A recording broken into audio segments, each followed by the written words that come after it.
Hello, hello, hello. I'm Jennifer Sherman, and so for those of you who are new to my little short classes and lessons, I have a background in early childhood education as well as a master's degree with adult education. So I've worked with people from all different ages, from early childhood, like 2 years old, and obviously have my own kids, to adults. Right now I'm currently in high school, and so today I have moved on to, in the last video, I've moved on to adolescence. So I've talked about infancy, I've talked about elementary age children, and now we're moving on to teenagers. Woo, fun! For those of you at teenagers, you know how lovely it can be to work with adolescents. So what I wanted to talk today is about how to create activities with your teenager.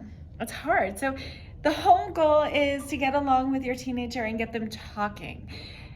Usually teenagers don't really want to talk to their parents. So what can we do? And the best thing that I found is to make sure you have something special to do with your teenager. So I tend to find that doing something active, so not just like taking them out to a meal and having them sit and talk, but actually doing something physically active with them tends to help the most. It allows them to talk to you without feeling embarrassed. It allows different conversations to just naturally arise. And it also helps their anxieties and their stress just fade away a bit, which allows them to open up more to you.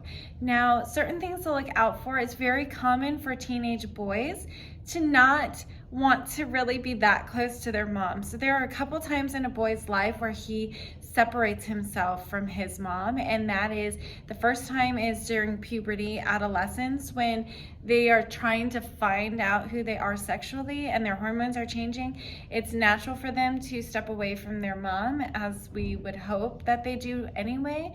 So they're not trying to be so mean or distant, but they're trying to figure out their own emotions and their feelings and how they feel about just anybody sexually. And so it's uncomfortable. They're not going to talk to their parents about that stuff.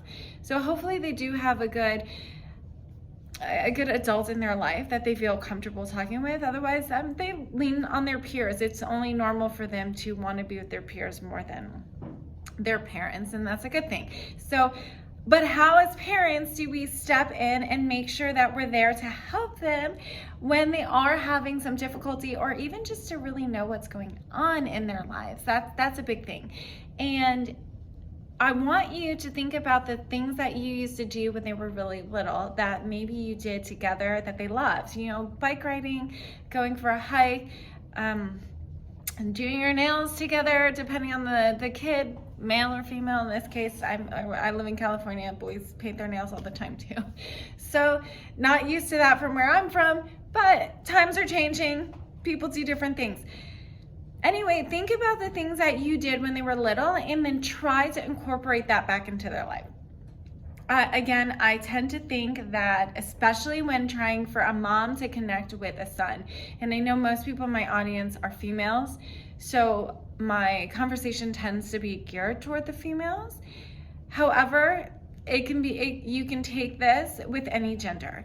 So a lot of times, to connect with boys when you're a girl, when you're a female, is very common to do something physically active. So it could even be like paintballing, laser tagging. Not that it might not be your favorite thing to do, but again, we're trying to connect with our children, and so doing something that is interesting for them will help them feel secure and loved. And even if a topic that you want to broach isn't acceptable to come up that first time that you're trying this new activity, it builds on the activities so that you do have some one-on-one time and some alone time with your child, so you can both learn and grow, and then it'll get your child speaking and opening up to you.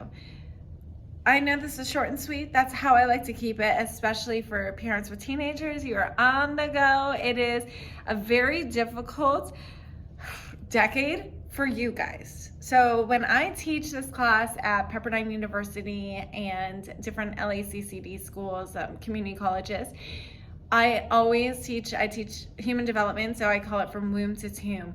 And it means I go through each decade when I'm teaching.